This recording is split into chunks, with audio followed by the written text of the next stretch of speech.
నా పేరు డాక్టర్ అశ్విన్ కుమార్ రెడ్డి అండి. I'm a sports surgeon, arthroscopy and joint replacement surgeon. ఈ రొటేటర్ కఫ్ అనగా ఏంటంటే, ఈ రొటేటర్ కఫ్ అనేది మనకి ఏదో ఒక కండరాల సమూహం.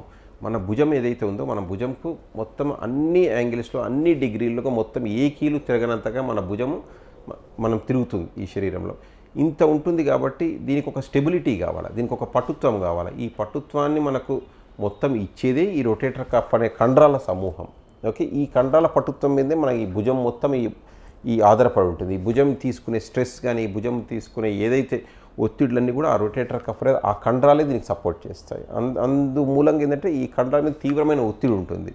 సహజంగానే ఏమైందంటే మనకి ఇప్పుడు ఈవెన్ క్రికెటర్స్ బౌలింగ్ చేసేటప్పుడు కానీ, మనం వెయిట్స్ లిఫ్ట్ చేసేటప్పుడు ఏదైనా కూడా ఏమవుతుందంటే మనకి ఇది ఓన్లీ మనం ఈ భుజం నుంచి పైకి ఎత్తుతున్నామంటే ఈ కండరాల సమూహంతోనే ఎత్తుతున్నాం. సో న్యాచురల్గా దీంట్లో ఏమవుతుందంటే ఈ కండరాలు పట్టు తొలగడము, చినగడము, ఒత్తిడికి గురైపోయి నంజుకొని పోయినట్టు కావడం లాంటివి జరుగుతూ ఉంటాయి. దీన్ని మనం ఏంటంటే ఇది రొటేటర్ కఫ్ ఆర్థ్రోపతి అంటాము. ఇంకో పరిభాషలు ఇంతకుముందు చాలామంది కామన్గా అందరికీ తెలియదు ఫ్రోజన్ షోల్డర్ అని అంటారు దీని నుంచి వచ్చేది.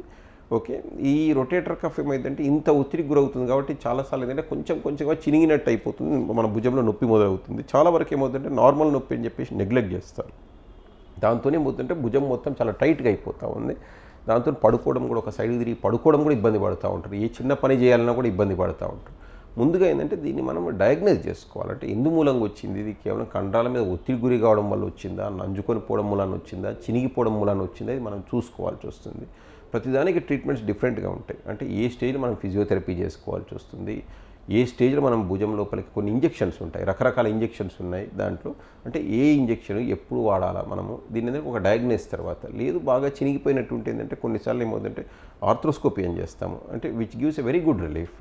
చిన్న రంధ్రాల ద్వారా మనం కెమెరా పంపించేసి లోపలికి అది ఎక్కడ ప్రాబ్లం ఉందో ఆ ప్రాబ్లం మనం సెట్ చేస్తాం. కొన్నిసార్లు ఎముక పెరిగినట్టయితే ఆ ఎముకను ఎక్కడైతే ఉందో ఆ ఎముకను కొంచెం ఒత్తిడి గురై ఎముకను తొలిచివేయడము, కండరాలు ఏమైనా చినిగిపోయి ఉంటే ఆ కండరాలను కుట్టువేయడము, కండరాలు బాగా బిగుసుకుపోయినట్టయితే దాన్ని కొంచెం వదులుగా చేయడం, ఇవన్నీ ఏంటంటే సింపుల్ డే కేర్ ప్రొసీజర్స్. అంటే మార్నింగ్ మనం చేస్తే మళ్ళీ ఈవినింగ్ వరకు మనం డిశ్చార్జ్ కూడా చేయవచ్చు.